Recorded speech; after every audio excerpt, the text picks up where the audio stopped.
Доброе утро, Якутия! Мы рады, что именно этот день вы встречаете вместе с нами, с Глаголевой Елизаветой и Павелом Таниным. Сегодня у нас пятница, 22 сентября. Впереди нас ожидает 2 прекрасных выходных, где можно погулять, отдохнуть и насладиться днями, вечерами. Или просто полежать в свои 2 выходных на диване. Мужчины меня поймут, наверное. Но давайте узнаем, что ожидает нас сегодня. Ожидает нас много всего интересного, как и всегда, потому что сегодняшний день хочется, чтобы пролетел быстро, а это может произойти только если с хорошим настроением этот день, собственно, провести. Итак, во-первых, самая главная процедура утренняя, одна из главнейших, это, конечно, завтрак. Сегодня будем готовить интересные такие сырники, и поэтому можете ингредиенты для этого всего приготовить. Там, творог, яйцо или творог.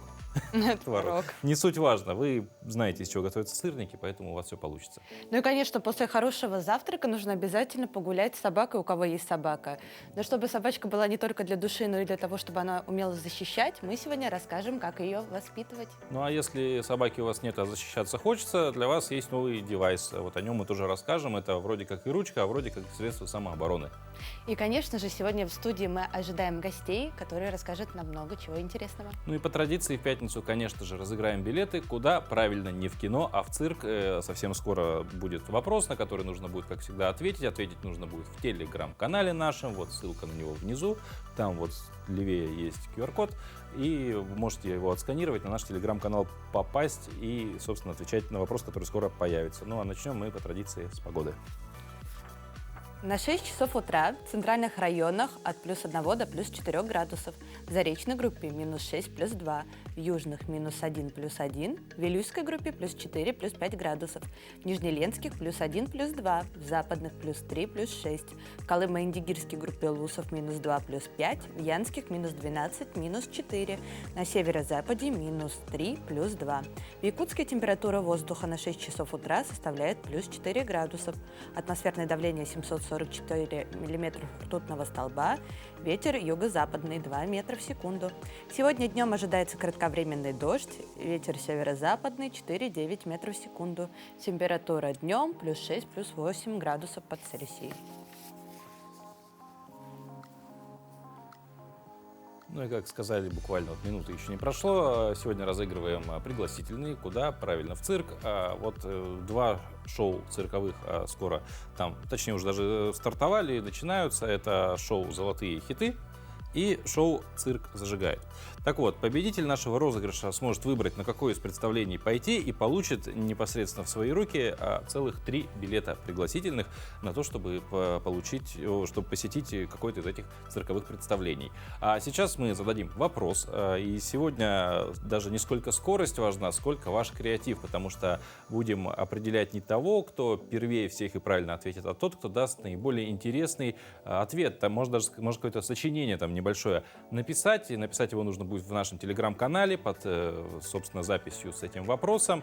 Вопрос в телеграме уже есть, но я его озвучу. Собственно, за что вы любите цирк? Вот так звучит вопрос, и ответ, который вот нам с Лизой больше всего понравится, который мы посчитаем максимально таким интересным, не шаблонным, скажем так, тот получит 3 билета. Ну и сам выберет, на какое из этих шоу он хочет пойти. Телеграм, ссылка вот опять внизу, левее QR-код. Сканируем, подписываемся, потому что подписку мы тоже будем проверять. Ну а на календаре 22 сентября сегодня отмечают такие праздники, как Всемирный день без автомобиля, День любовных записок, День астрономии и День каракулей. Интересные праздники, правда? Но и на этом всем список не заканчивается. Чем же еще отмечен этот день на календаре? Давайте ознакомимся. На календаре 22 сентября сегодня отмечают Всемирный день носорогов, День защиты слонов, День долгожителя, День мороженого в рожке, День белого шоколада, День бизнес-леди, День сети или One Web Day, Всемирный день без автомобиля. По народному календарю отмечают День осеннего равноденствия. В этот день центр Солнца проходит через небесный экватор, благодаря чему длина ночи и дня становится одинаковой.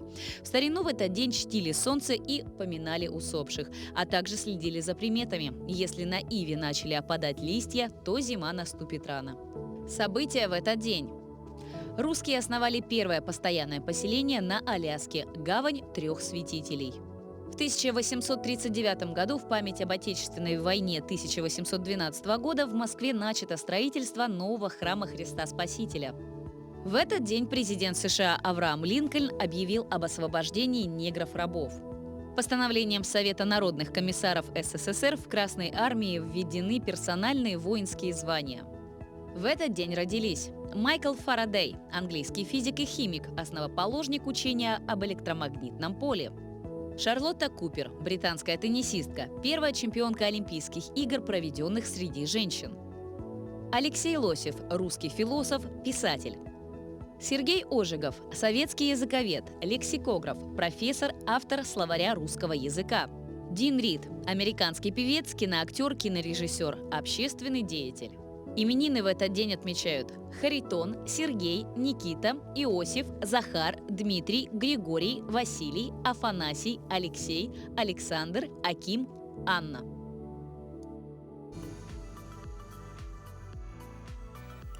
Права на недвижимость в России подлежат госрегистрации. Только после этого можно распоряжаться имуществом и совершать сделки с ними. Кроме того, если не оформить как положено дом и участок, есть риск вообще получить штраф. И хотя официальная процедура требует времени и сил, есть способы облегчить задачу. И вот рассказываем, что необходимо для регистрации права собственности на частный дом и земельный участок, и где лучше всего это сделать. В нашей студии Генеральный центр ГУП, Республиканский центр технического учета и технической инвентаризации, Винокуров Руслан. Руслан Николаевич, доброе утро. Доброе утро. Вот. Ну, собственно, да, про регистрацию. Вот мы приобрели земельный участок. Какие действия должны мы совершить, прежде чем мы начнем строить на нем дом, ну, частный дом? Ну, во-первых, когда для отведенных для этих целей земельный участок у вас уже оформленный, вы действующим законодательством сейчас достаточно упрощен порядок, вам необходимо подать уведомление на планируемом строительстве. Подается это в электронном виде через госуслуги, и органы местного самоуправления, уполномоченные органы, получившие ваше уведомление о строительстве, смотрят на те параметры, которые вы указали в планируемом строительстве. Возможно, вы запланировали 5 этажей и так далее, да? 3 этажа, 2 этажа. Вы должны все это указывать и отступы от границ земельного участка. Действующим законодательством предусмотрено там строительство не более 3 этажей, высотой и так далее. И самое важное — отступ от границ земельного участка, чтобы мы не строили как бы захотели и где попало. То есть критерии есть определенные? Да, в каждом земельном участке он относится к территориальным зонам, градостроительные регламенты это все регулируют, и по этим параметрам вам как бы будет тоже дан ответ от органа местного управления. Возможно ли ваше планируемое строительство соответствует в этой территориальной зоне, и если не соответствует, вам также придет уведомление о несоответствии параметров, то есть и измените угол, поставьте дом чуть влево, вправо, насколько, ну и, соответственно, после этого вы можете уже начать строительство. После того, как вы тоже построили уже жилой дом, вы также уведомляете орган местного управления, что завершили. И достаточно это просто не ходить, стоять в очереди нигде уже не надо. То есть фактически согласовывается, ну, грубо говоря, проект дома, который будет? Да, фактически. И он так, получается, регистрируется, или как-то он еще Ну, регистрируется? после этого уже мы вступаем в роль, это я имею в виду все кадастровые инженера, да. Когда вы обращаетесь к кадастровому инженеру, что вы завершили дом, показываете и предоставляете ему ваше уведомление, он делает выезд, замеры этого дома и вам выдает результат. Это будет технический план на объект недвижимости. Будет он записан на электронном диске, вы, граждане соответствующие, дальше идут мои документы. Через мои документы подается, и в органе уполномоченный, это Росреестр, будет внесена запись о возникновении нового объекта недвижимости. После этого одновременной регистрации права. И все, вы стали счастливым обладателем уже на объекте недвижимости, на вашей собственности. Вот вы упомянули технический план, и есть еще такое, ну вот, наверное, многие слышали, может быть, а некоторые, может, и не знают, собственно, что же они слышали. Это вот технический план и топосъемка, топографическая съемка. Что это за действие, скажем так? Да, вот, топографическая съемка земельного участка — это тоже необходимый документ. Его надо делать для того, чтобы в будущем планировать само строительство, а также знать свои границы земельного участка. То есть там топографический план — это карта местности, так скажем, да, условно. Будет показан ваше строение, а также это нужно будет потом для подведения коммуникаций. Если вы хотите подключиться к газу, свету, там все элементы, это в масштабе 1/500, там условные обозначения, все как бы должно, атрибуты все будут. И межевой план и техплан — это два документа, которые делает кадастровый инженер. Межевой план — это будет касаться земельного участка, это когда образование земельного участка или раздел земельного участка. А технический план — это уже про объекты недвижимости. Есть объект, необходимо сделать технический план. И здесь уже это компетенция кадастрового инженера. А какие услуги еще предоставляете вы, кроме регистрации? ГУП «Красоты» — это, ну, скажем, один из ключевых игроков на рынке недвижимости, поэтому у нас услуг, в перечне услуг очень много довольно. Мы, во-первых, самые большие держатели архива технических паспортов. То есть мы раньше, если раньше все БТИ были муниципальные, потом в 2005 году было объединение всех муниципальных БТИ в один региональный БТИ, которым мы сейчас являемся. И поэтому все архивы были скоплены в одном месте, и мы храним этот архив. Потом мы выдаем справки из этого же архива. Людям сейчас до сих пор нужны, требуются эти документы. То есть до 2098 года, до создания Росреестра, учет велся именно органами БТИ. Поэтому люди всегда к нам обращаются. Помимо этого, у нас изготовляют техническую паспортизацию объектов недвижимости. До сих пор этот вид проводится. Плюс мы еще делаем проекты планировки территорий, проекты перепланировок. Людям тоже это нужно в квартирах. Необходимые изменения, соответствие этих проектов. Мы тоже этим занимаемся. Ну и для органов местного управления делаем генеральные планы, правила планы для застройки. Также мы занимаемся топографическими работами, геодезическими работами. Делаем любой местности карты, топографические планы. Выезжаем во все края республики нашей. Руслан Николаевич, ну, спасибо большое за эту информацию.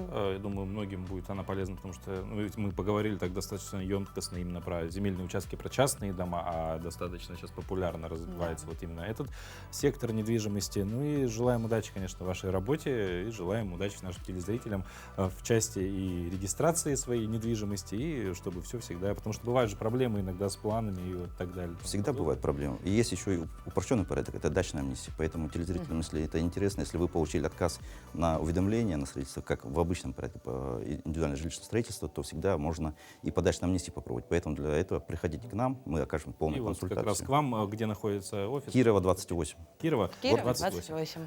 Спасибо большое еще Спасибо раз. вам. Ну а прямо сейчас мы готовы прерваться на короткую паузу, после которой мы вернемся и продолжим наш эфир. Не забывайте, что в Телеграме у нас ведется розыгрыш. Мы разыгрываем сегодня билеты в цирк. К концу эфира подведем, конечно же, итоги этого розыгрыша. Ну а впереди, после перерыва короткого, у нас еще много всего интересного будет.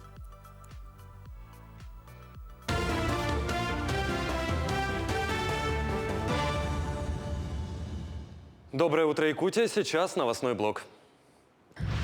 Продолжаются повсеместные меры социальной поддержки участникам специальной военной операции. Так, в Республиканском социально-оздоровительном центре комплексной реабилитации инвалидов с июля прошлого года прошли курс реабилитации 147 участников СВО и 108 членов их семей. В рамках программы реабилитантам оказывается социально-психологическая и социально-медицинская помощь, направленная на восстановление функционального состояния организма. Им на месте оказывают помощь психологи и психотерапевты. Также проводятся консультации по вопросам получения профессионального образования и переподготовки. Эффективными в части психологической поддержки являются обряды алгыз, проводимые в доме Арчи, которые способствуют укреплению духа, обретению душевного спокойствия наших бойцов и их родных.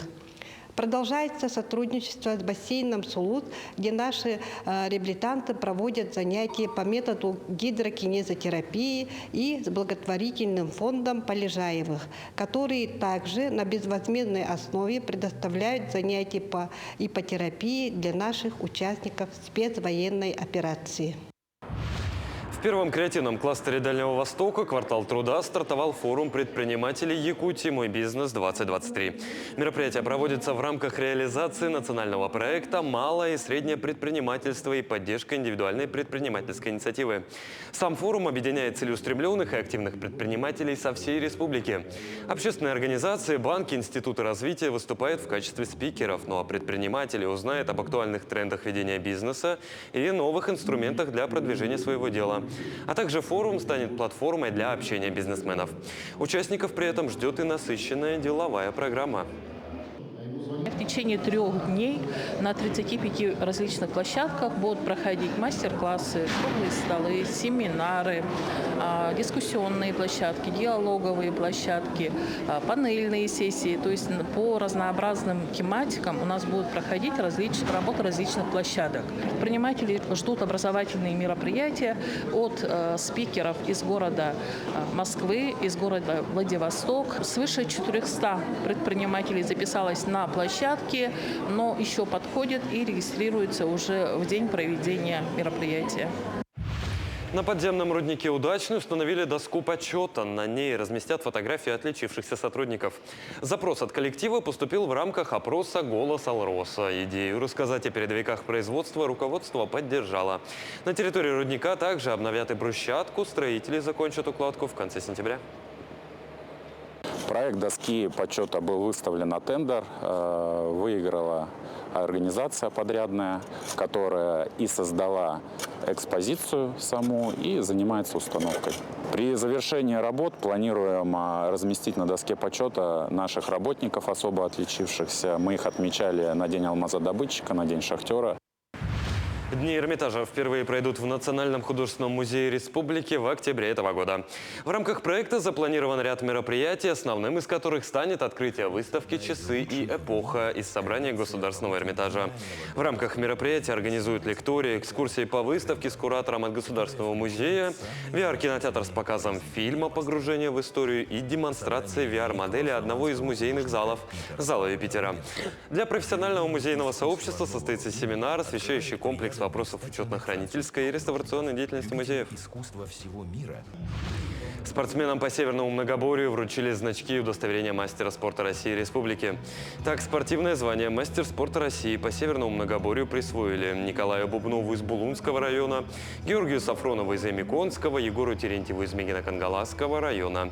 Мастерами спорта Якутии по северному многоборью стали Анна Бетюнская, Оксана Кылтасова из Анабарского района, Марсен Колесов из Уселданского района, Влад Чуросов из Верхневилюйского района и Сим Шамаев из Булунского района.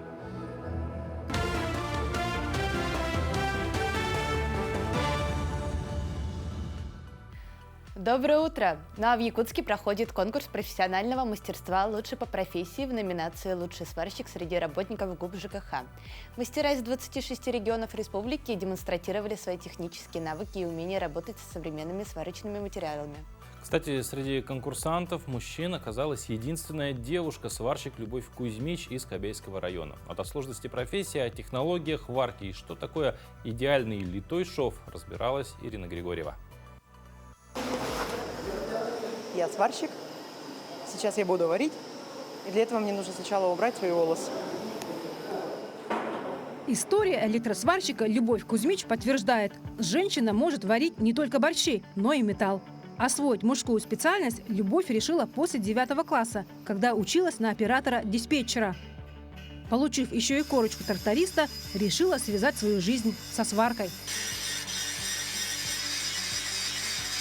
Любовь Кузьмич – единственная женщина-сварщик в поселке Сангар Кобяйского района. Вот уже 2-й год работает наравне с мужчинами. Население большое – более 3000 жителей. Но от работы отделения филиала ГУП ЖКХ зависит жизнедеятельность целого поселка. Летом – монтажные работы, прокладка тепловых сетей, ремонт котельных. Зимой – контроль объектов. Работы у сварщиков много. Признается, до сих пор пока учится и осваивает азы варки. Завораживающе, интересно соединять металл с металлом. Ты, получается, производишь химию.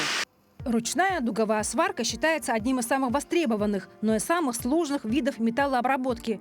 В конкурсе сварщиков, который сейчас проходит в Якутске, мастера из 26 районов республики показывают свое мастерство.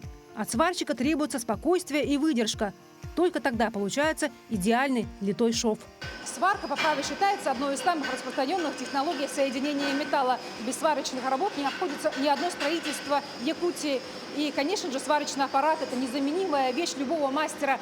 Как говорят сами сварщики, сварке везде найдется применение. Можно сварить забор, ворота, сделать основу для теплиц, сделать даже вольер для собаки. Хороший сварщик дорогого стоит, отмечают специалисты, ведь труд сварщика сопряжен с различными рисками. Высокие требования техники безопасности, умение быстро принимать решения в экстремальных ситуациях, а главное – быстро и качественно сделать проварку, когда отчет идет на минуты и нужно быстро устранить аварию. Необходимость сварщиков, она, будем говорить, всегда есть. Но сейчас, в данный момент, это очень сильный и острый вопрос. Особенно в северных районах. Да? Это арктические районы, в которых очень мало сварщиков. Этим конкурсом хотим показать, что это тоже очень хорошая профессия, это нужная профессия и важная профессия. И она еще на много сотен лет, она будет всегда востребована. Любовь признается, на работе вместе с ней трудится немало профессионалов, так что за советом есть к кому обратиться. Товарищи по бригаде помогут, подскажут и подставят мужское плечо. Хорошо, когда делаешь для людей, чтобы люди пользовались теплом. Так постоянно что-нибудь нужно помочь кому-нибудь. Идем, помогаем что-нибудь сварить, там тот же забор, допустим, или еще что-нибудь, ту же оградку. Поэтому, мне кажется, это прекрасная работа. Дома за все сварочные работы отвечает муж, а на мне хозяйство и дети, смеется Любовь и признается, что нашла себя в этой профессии. Но даже самая мужская профессия не помешает настоящей женщине оставаться женственной. Ирина Григорьева, Семен Семенов, Якутск. Вещь дня – ручка для самообороны со встроенной отверткой. Стартап MeTool из Бостона представил Battle Ant 2.0 – ручку для настоящих экстремалов. Однажды она может спасти вам жизнь, говорят они. Ручка изготовлена из титана, пишет она не за счет чернил и шарика, а за счет стержней и специального металла. Ручка может годами писать и не изнашиваться. Пользователь может высунуть стержень на обратной стороне ручки, где находится короткий наконечник, который производитель предлагает использовать в 3 сценариях: при самообороне, при вскрытии коробок с посылками и в ситуации, когда нужно разбить стекло автомобиля. Ну а на другом конце ручки, корпуса ее, находится углубление, в которое можно вставлять биты от классических отверток. В комплекте с ручкой также идут 10 биток. Одну из них можно всегда носить с собой в корпусе ручки. Там есть специальный отсек для ее хранения. И вот чтобы бита не потерялась, отсек надежно закрывается. Ну и кроме того, насадки на ручку, они идеально подходят, по словам производителей, для использования при ремонте или там какого-то вскрытия компьютеров, смартфонов, очков, коптеров и прочих девайсов, где очень маленькие болтики. Чудо-ручку 3 в одном уже можно приобрести в рамках краундфандинга на Kickstarter. Стоимость Bullet Ant 2.0 $69. Это чуть больше 6,5 тысяч рублей. И поставки этого девайса, скажем так, начнутся уже в декабре этого года. Ну а в качестве защиты от нападения или самообороны может послужить не только эта данная ручка, но и собака. Только для этого ее нужно воспитать и обучить всем командам. Сегодня в рубрике «Мой питомец» подробнее разберем команду «Отказ от лакомства». Доброе утро, дорогие телезрители. Сегодня со мной немецкая овчарка по кличке Кода. И поговорим на такую животрепещущую тему, как отказ от лакомства с земли, то есть чтобы собачка у вас не подбирала ничего с земли. Сейчас это очень актуально. Вы, как ответственные владельцы, должны научить сначала собаку дома не подбирать с пола ничего, а потом уже переносите свой навык на улицу. Научить можно 2 методами.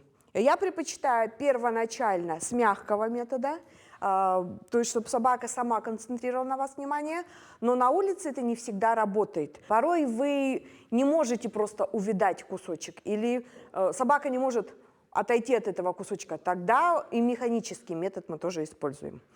Начнем объяснение вам, как объяснить собаке, что не обращай на кусочек на полу, а обрати внимание на меня. Смотрите, что я делаю. Я разбрасываю кусочки на пол. Естественно, собака хочет, очень хочет. Я не дергаю, ничего не делаю, я просто стою. Просто стою и жду, пока он обратит на меня внимание. Вот он очень-очень-очень хочет кусочек. Но взять ему я не даю. Да! Нет, там нет. Главное, вовремя похвала. Да, да, супер! Вовремя похвала должна быть. Кода это делает вообще первый раз. То есть он хочет кусочек, он туда стремится, не понимает, что не так, и в какой-то момент он оборачивается на меня и говорит: мам, ну что такое?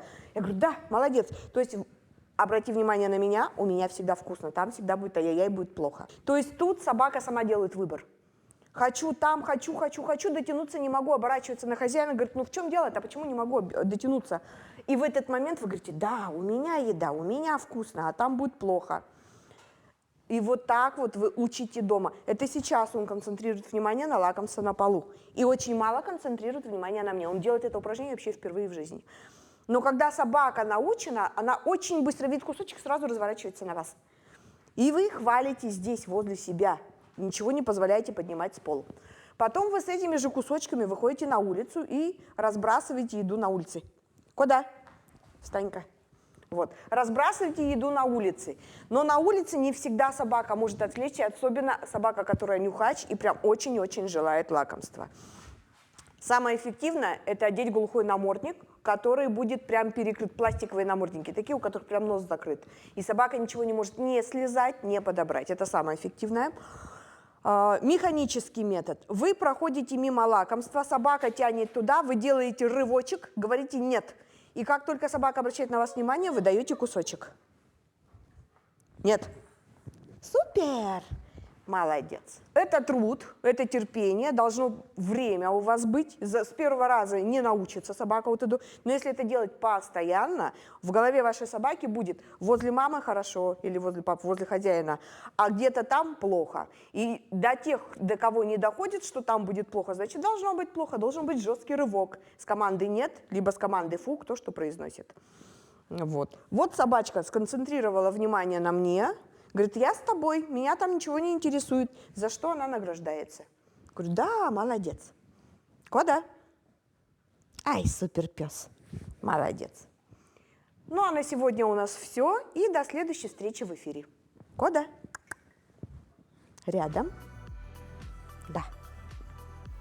Ну, а если на прогулку своих питомцев сводили, теперь можно и завтрак приготовить, учитывая тот факт, что вообще это питательный самый прием пищи должен быть. Сырники являются идеальным для этого вариантом, поскольку сочетают в себе и белок, и небольшое количество жиров, и полезные углеводы. А вариаций приготовления у этого блюда, ну, просто огромное множество, и, может быть, еще и появится не 1000. С проверенным рецептом далее поделится Мария Инхеева, а вы вот записывайте рецепт, а возможно, именно он станет вашей утренней традицией. Доброе утро! Меня зовут Инхеева Мария. Я работаю в ресторане «Тимтон» города Нерюнгри. И сегодня мы с вами будем готовить вкусные и нежные сырники. Для этого нам понадобится творог 500 грамм, яйцо 1, мука 1 столовая ложка, сахар 2 столовые ложки. По желанию можно будет добавить ванилин. Начинаем готовить. Творог можно взять любой. Главное, чтобы он у нас был сухой и рассыпчатый. Если у вас обезжиренный творог, тогда его нужно отжать через марлю, чтобы не было лишней сыворотки.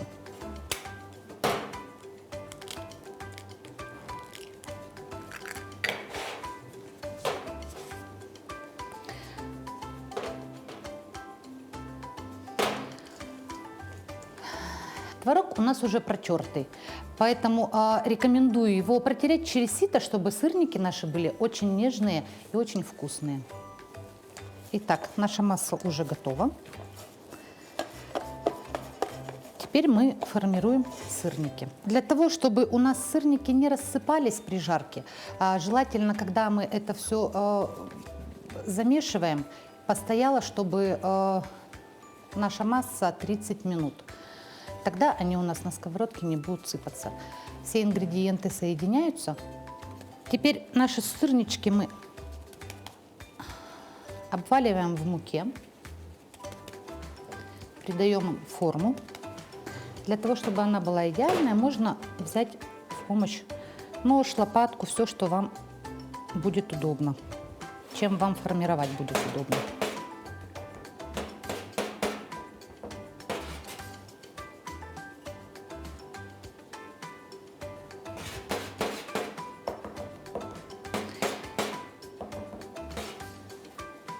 И если вдруг так получилось, что вы не сразу начали жарить сырники, то для того, чтобы у нас был колер красивый, нам предварительно нужно будет тоже обвалять их в муке. Так как когда они стоят, мука впитывается, и они становятся влажные. Ну вот, форму сырника мы придали, осталось обжарить их с 2 сторон и убираем в разогретую духовку до 180 градусов на 5 минут.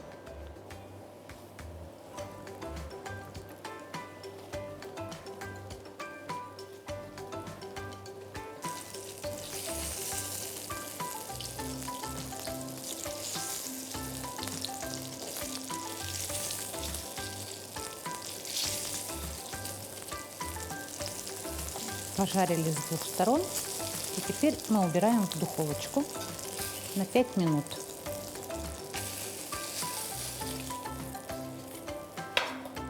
Итак, наши сырники готовы. Подавать вы можете с любыми ягодами, фруктами, со сгущенным молоком, сметаной и даже шариком мороженого. Кто как любит.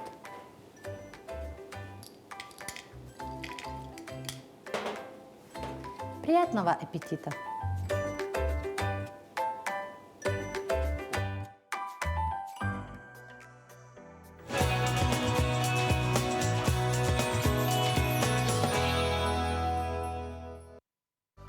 Завтра, 23 сентября, суббота, Международный день жестовых языков. Ульяна Максимова, переводчик русского жестового языка, председатель Якутского регионального отделения Всероссийского общества глухих. Активная, талантливая и очень творческая молодая женщина, героиня нашего материала. В Доме культуры глухих РЛ нас встречает эта улыбчивая, но в то же время серьезная женщина.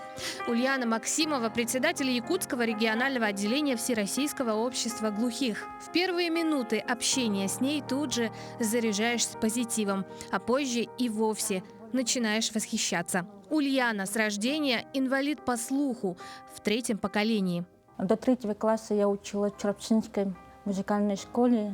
Родители очень надеялись, что я адаптируюсь в массовой школе. Но комиссия решила, что я должна учиться в специальной коррекционной школе. После окончания школы поступила в Новосибирский государственный технический университет на социального работника. Но еще тогда я не думала, что в будущем стану руководителем. С детства родители закладывали в девочке любовь к спорту. И вот результат. Волейбол, настольный теннис, пулевая стрельба, легкая атлетика. И это еще не предел. Да, у меня это с детства такая прям. Везде хочу быть первой. А какая вот самая вам дорогая медаль? Самая дорогая, значительная медаль. Они все для меня особенные. У меня еще лыжня России. Ну, у вас тут прям только 1-е и 2-е места. Да. Многоборье еще. А это архивное фото 2004 года. Школьница Ульяна вместе с певицей Саиной исполняют песню «Здравствуй, Якутск». Тогда никто не знал, что спустя 18 лет они снова споют неофициальный гимн города.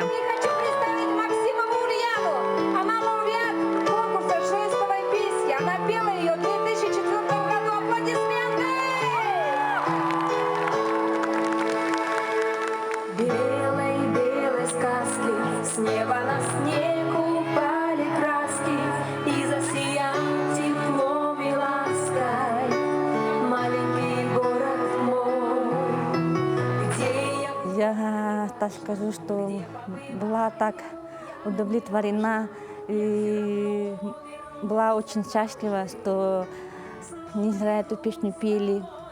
И что эта песня, и то, что вот совместная песня, она что-то значила. Русский жестовый язык является для инвалидов по слуху родным языком.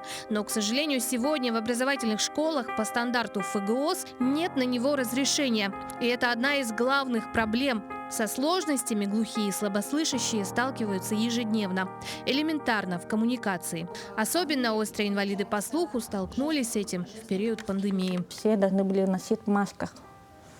И наши инвалиды по слуху, они сталкивались с такими проблемами, что они не могли получить нужную им информацию. Буквально, допустим, спрашивали, какова ваша температура, какие там документы, предъявляйте ваши документы или что у вас, какие жалобы. Всероссийское общество глухих ведет свою работу с 1937 года, защищает права и интересы людей с нарушением слуха, поддерживает их во всех сферах жизнедеятельности. А единственный на всю республику Дом культуры глухих РЛ держится на самодеятельности. Здание было построено в начале 80-х и сегодня нуждается в капитальном ремонте. Я бы хотела обратить внимание всех государственных органов. Очень хотелось, чтобы они обратили это внимание. И я думаю, что мир не без добрых людей, и что все вместе решили этот вопрос. Добро действительно должно возвращаться, особенно таким людям, как героиня нашего сюжета. Пусть история Ульяны Максимовой послужит нам примером неимоверной доброты, оптимизма и мудрости. У меня всегда было такое желание, огромное желание помочь другим, если я сама это справляюсь, и помочь другим. Разрушить те барьеры, особенно психологические барьеры, которые... перебороть свой страх. Нет ничего невозможно, возможно все. Глухие могут все. Вот так вот. Катерина Винокурова, Виктор Дичковский, Якутск. Перейдем к другой теме. Новые партии бизонов и овцы-быков увеличили число обитателей плейстоценового парка, уникального научного эксперимента на севере республики в поселке Черский.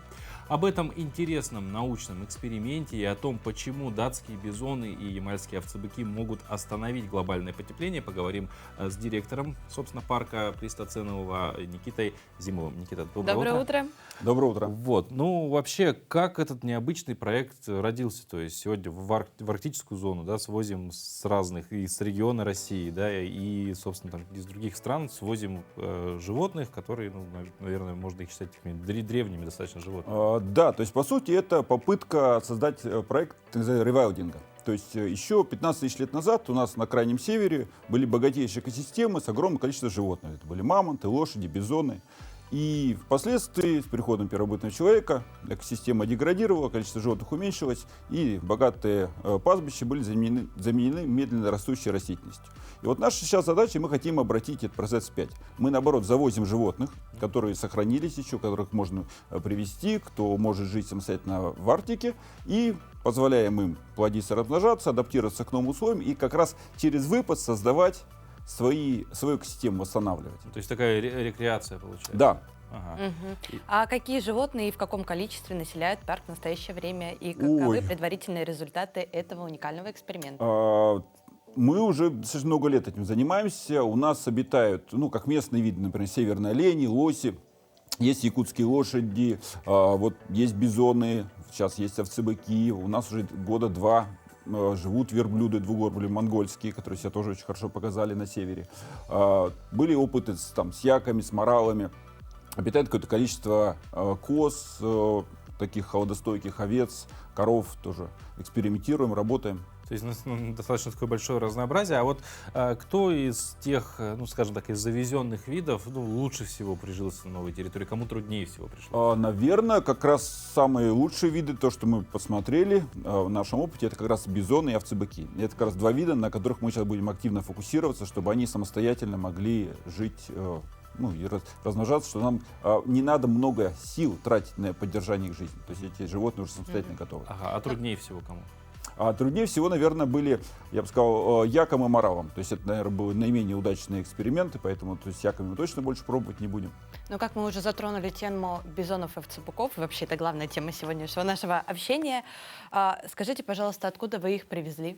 Да, то есть смотрите, была очень сложная у нас экспедиция. Началась она в Дании. Мы приобрели там 24 бизона.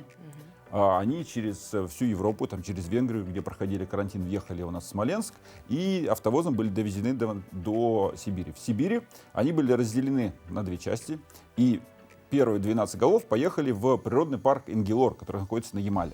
И там мы отлавливали овцебыков, и у нас был обмен. То есть мы у них забрали овцебыков, потому что их в Арктике на самом деле очень мало где, то есть их в дикой природе не так много, и легко их поймать очень практически негде. И вот как раз Ингелор нам предоставил такую уникальную возможность. И мы им, соответственно, привезли бизонов, которые у них сейчас пасутся, а у них взяли 14 голов овцебыков.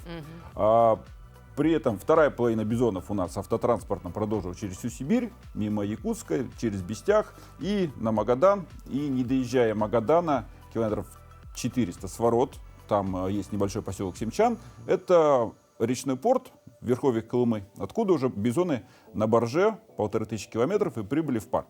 А в Цыбыке параллельно у нас на Ямале автотранспортом добрались в обратную сторону до Архангельска. В Архангельске они были погружены на пароход, и пароходом северным морским путем проследовали к нам в наш местный морской порт Зеленый мыс, и откуда мы их перегрузили также на баржу и прямо выгрузили в пиццерном парке. И это случилось, буквально несколько дней назад. Настоящие путешественники. Да. Я прям слушаю, как они вот так вот почти полземного шара, наверное. Да, то есть это многие десятки тысяч километров суммарно эти животные проехали. Ага.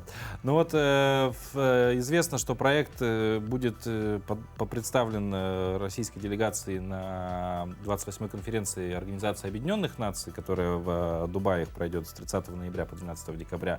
Вообще, в чем, вот, мы затронули, да, в самом начале, что, в принципе, этот проект может даже помочь остановить глобальное потепление в каком-то роде. В какой-то степени да. То есть основная идея нашей работы не только в том, чтобы восстановить богатство природы, что тоже важно, но также мы показываем, что с помощью экосистем мы можем, на самом деле, влиять на климат. То есть сейчас идет большая проблема, что 23-й год самый теплый на планете за всю историю наблюдений. Причем лето с огромным отрывом, причем в среднем по планете. И этот процесс только усиляется. И, соответственно, встает действительно масштабная и глобальная задача как-то с этим бороться. Потому что это действительно негативно сказывается на всех регионах, всех странах.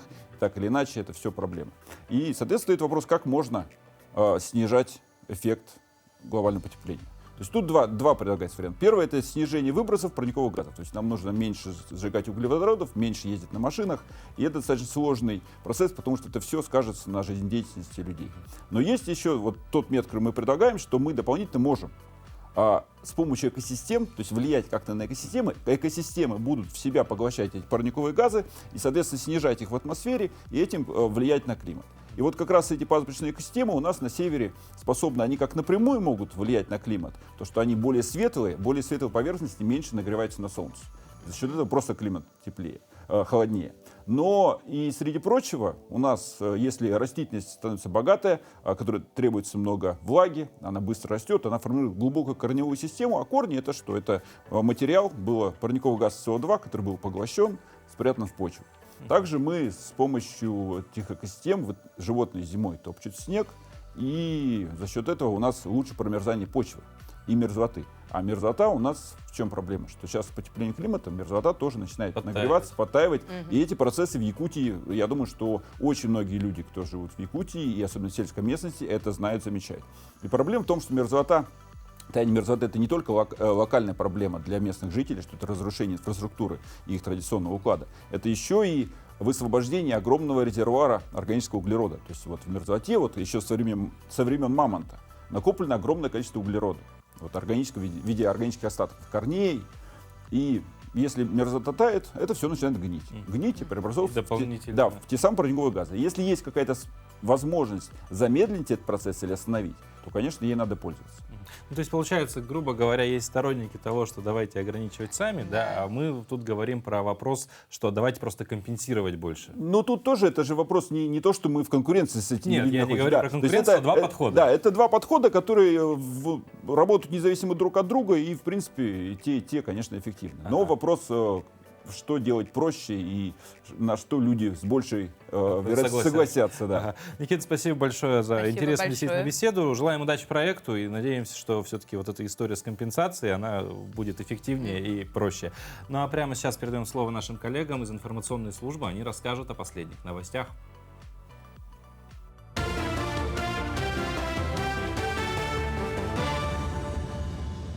Доброе утро, Якутия. Коротко о главных событиях к этому часу. Правительство страны упростило порядок выдачи удостоверения ветерана боевых действий и предоставления соответствующих выплат для участников СВО. Так, удостоверение ветерана боевых действий можно получить в беззаявительном порядке. Такое постановление было подписано, сообщается на сайте Кабинета министров. Решение касается военнослужащих, сотрудников МВД, Росгвардии, ФСБ и ФСИН, а также добровольцев, принимавших участие в боевых действиях на территории Украины, ДНР и ЛНР с 24 февраля прошлого года и на территории Запорожской и Херсонской областей с 30 сентября 2022 года. Ранее для получения статуса ветерана боевых действий гражданину необходимо было написать соответствующее заявление по месту жительства. Оперштаб Минздрава России поручил регионам в случае роста заболеваемости вводить масочный режим в больницах для медперсонала.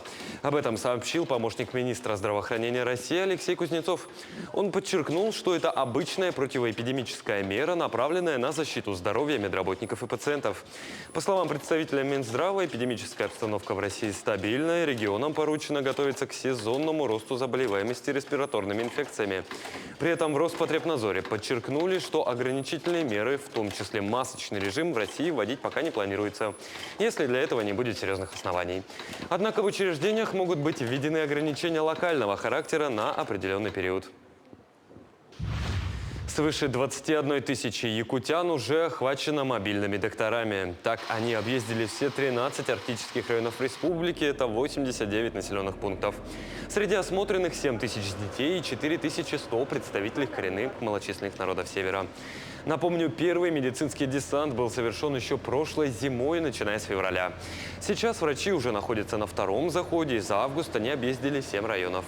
В сентябре будут охвачены еще несколько. Это Верхоянский, Усьянский, Алайховский, Булунский и Анабарский. Кроме взрослых мультидисциплинарных бригад, работают и детские команды врачей. Нашими специалистами, это терапевтами, кардиологами, эндокринологами, неврологами и другими специалистами взято на диспансерное наблюдение около 2000 человек. Мы их сейчас очно приглашаем на диспансерное наблюдение. И, конечно, пользуясь случаем, мне хотелось бы сказать, чтобы жители арктических районов активно участвовали в этом мероприятии, приходили к нашим докторам, не оставались в стороне, потому что действительно мы доезжаем до каждого населенного пункта нашей необъятной республики. В июне этого года в поселке Серебряный Бор от укусов собак пострадал ребенок. Мама пострадавшего обратилась с исковым заявлением о защите прав несовершеннолетнего в части взыскания компенсации морального вреда. Прокуратурой Нерюнгри была проведена проверка по данному обращению. Было установлено, что на мальчика напала стая безнадзорных собак. В целях защиты нарушенных прав ребенка в администрацию поселка было направлено исковое заявление за непринятие надлежащих мер по исполнению законодательства об ответственном обращении с животными без владельцев. В ходе проверки установлено, что на территории поселка Серебряный Бор на мальчика напала стая собак, в результате чего ребенка покусали. В целях защиты нарушенных прав данного ребенка прокуратура города обратилась с исковым заявлением к администрации городского поселения поселок Серебряный Бор о взыскании компенсации морального вреда в размере 100 тысяч рублей. По результатам рассмотрения искового заявления, исковые требования прокурора удовлетворены в полном объеме, суд обязал взыскать данные денежные средства. Решение в настоящий момент не вступило в законную силу и может быть обжаловано сторонами.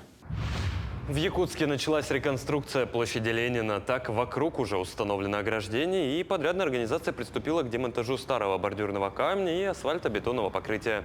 Также они уберут малые архитектурные формы и сдадут их на хранение в службу эксплуатационно-технического обеспечения. Демонтажные работы планируется завершить до зимнего сезона, и продолжатся они уже следующей весной. Срок полного завершения реконструкции предварительно установлен к окончанию следующего лета, однако подрядчик не исключает и возможности уложиться к началу международных спортивных игр «Дети Азии». Основная концепция, конечно, данного проекта – это, будем так говорить, сохранение, объединение архитектурного ансамбля, таких символических образов эпоса Ван-Хо.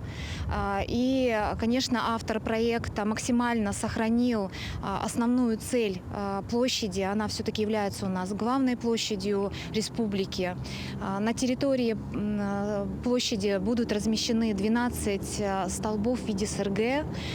Будет фонтан, очень сложная система фонтана. Это были все новости к этому часу. Хорошего дня!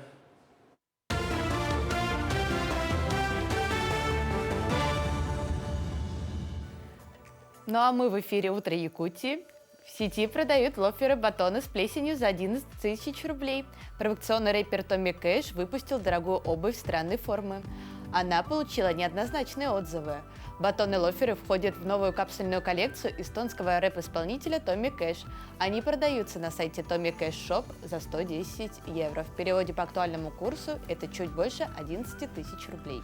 Обувь называется Archive Loafers, если я мое правильное произношение на английском. Если по-русски, то архивные лоферы.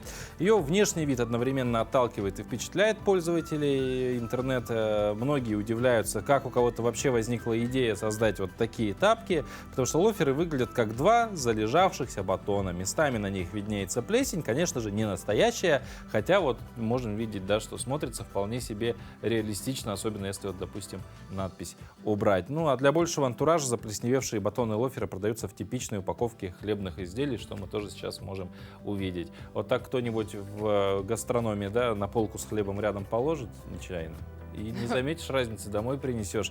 А в целом сюда можно, зато какая фантазия для дальнейших аксессуаров. Вот, например, да, представьте себе носки с принтом докторской колбасы. И получится бутерброд? И получится бутерброд. Добавить туда элементы есть, вот, да, серия обуви, куда специально даже значочки можно втыкать, не будем называть, да. Собственно, можно еще там какие-то огурец, помидоры и сделать, реально ходить в бутербродах. А можно еще разрезать и сделать сэндвич. Я просто проголодался. Ну а мы подведем итоги нашего розыгрыша. Напомню, что сегодня разыгрываем 3 билета в одни руки на одно из вот этих выступлений. Либо «Цирк зажигает», либо «Золотые хиты». Вопрос был такой: за что вы любите цирк? Нужно было свое какое-то мини-сочинение, скажем так, написать. А мы с Лизой выберем. Да? Вариантов было много, но мы остановились на одном. Почему? Потому что, ну вот нам показалось, что как-то было воодушевленно, вот именно было возвращение в детство. Человек вернулся, пока писал, и не думал о том, что нужно от рутины там отвлечься. Просто вот как это было.